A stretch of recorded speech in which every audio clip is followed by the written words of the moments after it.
Bon, ici, on vous donne, déterminer la formule développée de l'alcool A. Je connais l'alcool. Ben, C, le CH3, CH2, CH2OH. D'accord? Mais, il vous demande de déterminer sa formule. C'est quoi? C'est le CH3, CH2, CH2OH. Je ne sais pas si je l'ai mis dans la diapo. Attendez. Ah, je ne l'ai pas mis dans la diapo. Mais je peux l'ajouter. Je peux l'ajouter après. Hein. Vous avez compris. Ici. Je n'ai pas mis la structure de cet alcool A. C'est le CH3, CH2. C'est l'alcool A, c'est ça. D'accord? C'est le propanol. C'est le CH3, CH2, CH2OH. C'est tout. Maintenant, on est dans l'exercice numéro 4. Vous en avez 4, 5, 6, il y a 7 normalement.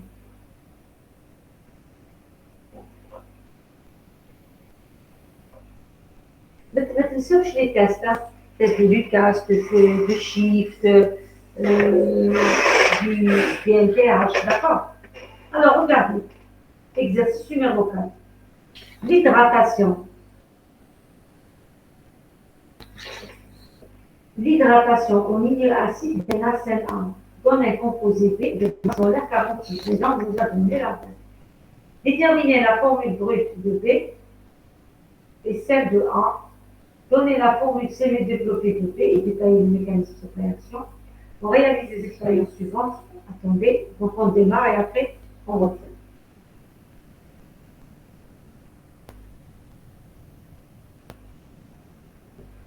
L'hydratation au milieu acide d'un NaCl donne un composé B de masse molaire égale à 46. De masse molaire égale à 46.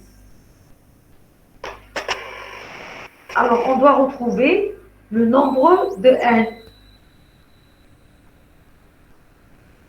Et après, vous allez retrouver votre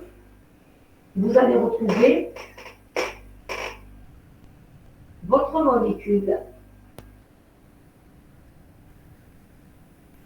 Alors ici, la masse, elle est de 40, pas de 46. Hein. On dit, je vérifie. 40, 40 moins 18. Attendez.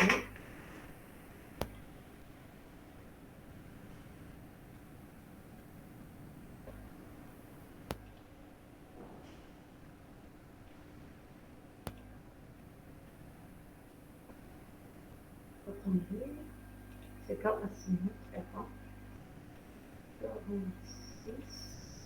moins 18.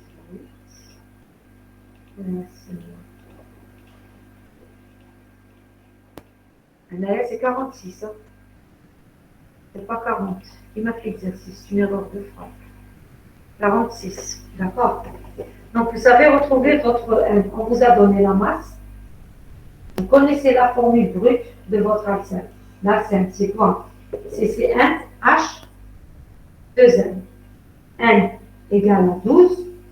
H 1 comme 2. 12 N plus 2N, ça va faire 14 N. Et تاخذ بينهم نروح للكل 12 N plus 2N 14 N 12 N plus vous calculez qui va coûter des loups qui lycée 12 N plus 2 N c'est 14 N عندنا l'oxygène 16 16 plus 2 ça va faire 18 ومن بعد هنايا عندي 14 N plus 18 égale à 46 je tire le 1 et je retrouve. Si on vous donne un truc comme ça, vous êtes capable de le faire. Alors, je sais que l'hydratation en milieu acide d'un nacelle va conduire à un alcool. Déjà, je suis orientée, je sais que 1 égale à 2. Donc, mon alcool, il est de la forme C2H 2N plus 1 OH. Donc, c'est T2H3OH. D'accord? Alors, si vous allez faire le mécanisme, il est classique. C'est le mécanisme qu'on a l'habitude de faire. Je fais l'attaque nucléophile en présence, en milieu acide. Alors, j'aurai le plus, ici, c'est symétrique. Donc, l'oxygène va attaquer soit de ce côté-là, soit de ce côté-là. Et vous aurez la formation du O plus HH, puis il va libérer un H pour former un OH. D'accord? Je reviens au mécanisme qu'on a déjà fait. Alors, je reviens à la série. L'hydratation liée à acide composé B de masque d'A, déterminer la formule pour B et celle de A. OK. Nous avons tout retrouvé. Le B, on a retrouvé, c'est le CH3, CH2OH. Et le A, c'est CH2, donc liaison CH2. Très bien. Alors maintenant, on vous dit, il y aura des expériences qui vont être réalisées.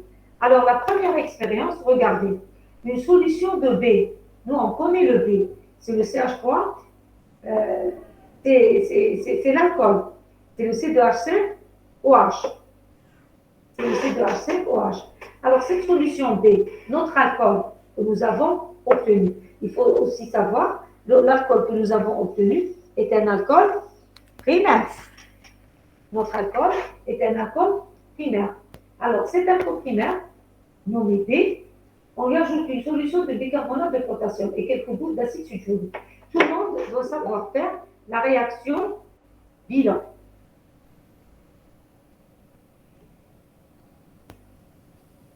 La réaction bilan, ça. Quand vous faites l'oxydation, vous enlevez un hydrogène de ce côté-là, un hydrogène de ce côté-là, et vous lui ajoutez un oxygène. Donc, n'oubliez pas que vous enlevez, des hydrogènes. Alors, qu'est-ce que vous avez? Un de ce côté-là, un de ce côté-là, toujours. ROH, un hydrogène de ce côté-là. Un hydrogène de ce côté-là, plus les deux, ça va vous faire 4H+. Équilibrez votre réaction. Ça, c'est juste pour vous aider comment écrire vos réactions d'oxydoréduction. Donc, ici, qu'est-ce que j'ai obtenu? J'ai oxydé mon alcool primaire. Alors, mon alcool primaire, quand je vais oxyder mon alcool primaire, je passe, j'ai alcool primaire qui va s'oxyder. N'oubliez pas, vous allez passer, qui qu'on alcool secondaire, bon, c'est l'acétone. Mais quand vous avez un alcool primaire, vous passez par l'aldéhyde, puis l'acide. Dès que je fais une oxydation, je passe de l'aldéhyde vers l'acide. Alors, question qui se pose, mais qu'est-ce que je dois faire pour arrêter mon oxydation à l'aldéhyde? Regardez, pour que le bicarbonate arrête l'oxydation à l'aldéhyde, il faut utiliser un milieu non aqueux. Exemple, la pyridine, en présence de dichlorométhane. Ou bien il faut distiller l'aldéhyde pendant la réaction avant même sa transformation en acide. Ça veut dire, les étudiants, dès que j'ai un alcool primaire, je vais passer à l'acide, bien sûr, alcool primaire, aldéhyde, acide. Si je veux éviter l'acide et m'arrêter au niveau de l'aldéhyde, je ne dois pas être dans un milieu aqueux. Je peux utiliser, par exemple, ils nous disent la pyridine. Mais cette pyridine, elle doit être en présence dichlorométhane. D'accord? En présence de dichlorométhane, c'est le CH2Cl2, le dichlorométhane. Ou bien ils me disent, pensez à distiller votre aldéhyde avant la formation de l'acide. D'accord? Donc, parce qu'au fait, utiliser le K2ACR2O7 avec l'acide acétique vous donne un acide afin d'arrêter l'acide, afin d'arrêter la réaction, au niveau de l'aldéhyde. Voilà la remarque qui est donnée. Maintenant, la deuxième expérience, on vous dit, vous avez l'alcool primaire et vous chauffez. Vous allez déshydrater. Vous obtenez quoi? Ben, on va leur dire, je vais obtenir un nalcène puisque je vais déshydrater ma réaction. Maintenant, on me dit, vous faites réagir le composé B, mon alcool, avec de la soude, avec du H-. Alors, qu'est-ce que j'obtiens? La base va arracher le proton. Je vais déprotoner mon alcool. La main comme du NaOH, par exemple. Si je déprotonne, je vais enlever le H et j'aurai un ion alcoolate. D'accord? J'aurai un ion alcoolate. Je reviens à la série. Alors, ici, j'obtiens un ion alcoolate. Nous avons identifié toutes les réactions. Ici, souvenez-vous, le SRO7, il faut se souvenir de ça. Maintenant, je passe à l'exercice 4.